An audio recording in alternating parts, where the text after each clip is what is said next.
അല്ല, ഭൂരിപക്ഷം ഇല്ലാത്തതിനെ കുറിച്ചൊക്കെ വാചാലമാവുന്നത് നമ്മൾ കണ്ടു. പിന്നെ ഭൂരിപക്ഷം ഇപ്പൊ ഈ തെരഞ്ഞെടുപ്പില് എല്ലാ സംവിധാനവും മാക്സിമം ഇതിനപ്പുറത്തൊന്നും ഒരു ജനാധിപത്യത്തിൽ എതിർ പാർട്ടികൾ ബി ജെ പിക്കെതിരെ ഒന്നിക്കാൻ ഇനി ഇതിലും വലിയൊരു ഘടകമൊന്നുമില്ല. ഏറ്റവും വലിയ എല്ലാ സംവിധാനവും ഉപയോഗിച്ചിട്ടും ഇത്രയൊക്കെ ഇവർക്ക് സാധിച്ചിട്ടുള്ളൂ. ഇന്ത്യ മുന്നണി എന്ന് പറയുന്ന സംവിധാനത്തിന് ഇത്രയൊക്കെ സാധിച്ചിട്ടുള്ളൂ. അപ്പൊ അതുകൊണ്ട് ജനങ്ങൾ ഇതൊക്കെ മനസ്സിലാക്കിക്കൊണ്ടിരിക്കുന്നു. തുടർന്ന് വന്നിട്ടുള്ള നിയമസഭാ തെരഞ്ഞെടുപ്പുകളൊക്കെ നമ്മൾ കണ്ടുകൊണ്ടിരിക്കുന്നു. രാജ്യത്ത് എന്താണ് നടന്നുകൊണ്ടിരിക്കുന്നത് എന്ന് മനസ്സിലാക്കുന്നു.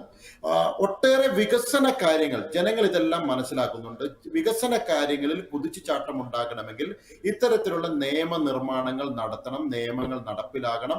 പരമ്പരാഗതമായി ഞങ്ങൾ ഇങ്ങനെയൊക്കെ ആയിരുന്നു, ഇങ്ങനെയൊക്കെ ആയിരുന്നു എന്നത് മാത്രമാണ്, അങ്ങനെയേ പറ്റുള്ളൂ എന്നുള്ള ആ വാദം അതൊക്കെ ജനങ്ങൾ തള്ളിക്കളയുന്നുണ്ട്. അതുകൊണ്ട് തന്നെയാണ് ബി ജെ പിക്ക് മാൻഡേറ്റ് കിട്ടിക്കൊണ്ടിരിക്കുന്നത്.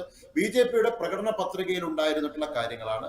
നരേന്ദ്രമോദിജി 2014 മുതൽ എല്ലാ പ്രചരണ പരിപാടികളിലും അദ്ദേഹം ഇത് ഒരു രാജ്യം ഒരു തെരഞ്ഞെടുപ്പ് എന്നുള്ളത് പ്രക്രിയ രാജ്യത്തെ ജനങ്ങളുടെ മുന്നിൽ വെച്ചിട്ടുള്ളതാണ്. ജനങ്ങൾ അത് അംഗീകരിച്ചിട്ടുള്ളതാണ്. ഇത്തരം സംവിധാനങ്ങൾ ജനങ്ങളെല്ലാം എന്താ പറയുക, ഇപ്പോഴത്തെ കേന്ദ്ര സർക്കാർ ചെയ്യുന്ന പ്രവർത്തികളെല്ലാം നോക്കിക്കാണുന്നുണ്ട്.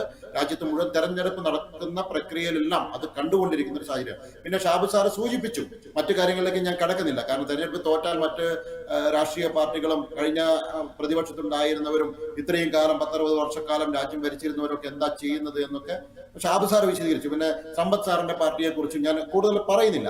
ഞാൻ ഒരൊറ്റ കാര്യം കൂടി പറയാം. തദ്ദേശ തെരഞ്ഞെടുപ്പിലെ വോട്ടർ പട്ടിക, നേരത്തെ സമ്പത്ത് സാർ പറഞ്ഞത് കറക്റ്റാണ്. തദ്ദേശ സ്ഥാപനങ്ങളിലേക്ക് നടക്കുന്ന തെരഞ്ഞെടുപ്പ് നടത്തുന്നത് സംസ്ഥാനമാണ്. നോക്കൂ സാർ, ഈ ലോക്സഭാ തെരഞ്ഞെടുപ്പിൽ വോട്ട് ചെയ്ത ആളുകൾക്ക് ഈ മറ്റേ വോട്ടർ പട്ടികയിൽ ഇല്ല.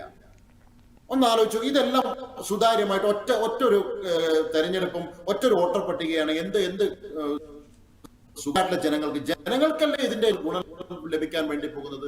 ഇത് ഓരോ തെരഞ്ഞെടുപ്പ് വരുമ്പോഴും അവർ വോട്ട് ചേർക്കാൻ പോകണം, തങ്ങളുടെ പട്ടികയുണ്ടോ നോക്കാം, തങ്ങളുടെ പേരുണ്ടോ നോക്കാൻ പോകണം, തങ്ങളുടെ ബന്ധുവിന്റെ പേര് നോക്കാൻ പോകണം, ഏത് അത് ചെയ്യണം. അതോടൊപ്പം രാഷ്ട്രീയ പാർട്ടിയുടെ ആളുകളും ഇത് തന്നെയാണ് പണി. അപ്പൊ ഇതെല്ലാം കുറച്ചുകൊണ്ട് ഒരു തെരഞ്ഞെടുപ്പ് കഴിഞ്ഞാൽ പിന്നെ അടുത്ത 5 വർഷം കഴിഞ്ഞിട്ട് നോക്കിയാൽ 5 വർഷത്തിനടുത്ത് നോക്കിയാൽ മതി ഈ കാര്യങ്ങളെല്ലാം. അപ്പോ ഏറ്റവും കൂടുതൽ ഇതിന്റെ ഗുണം ലഭിക്കാൻ പോകുന്നത് രാജ്യത്തെ ഈ 130 കോടിയിലധികം വരുന്ന ജനങ്ങൾക്ക് തന്നെയാണ്. ആ ജനങ്ങൾക്ക് ഗുണമുണ്ടാകരുത് എന്ന് നരേന്ദ്രമോദി ഒരു ബില്ല് കൊണ്ടുവരുന്നു എന്നുള്ളത് കൊണ്ട് മാത്രം എതിർക്കുന്ന ആളുകളാണ് ഈ നമ്മളെ സേനാപതി സാറും അതുപോലെ തന്നെ സമ്പത്ത് സാറും എന്നല്ലാതെ മറ്റൊന്നും ഇതിലില്ല. അതാണ്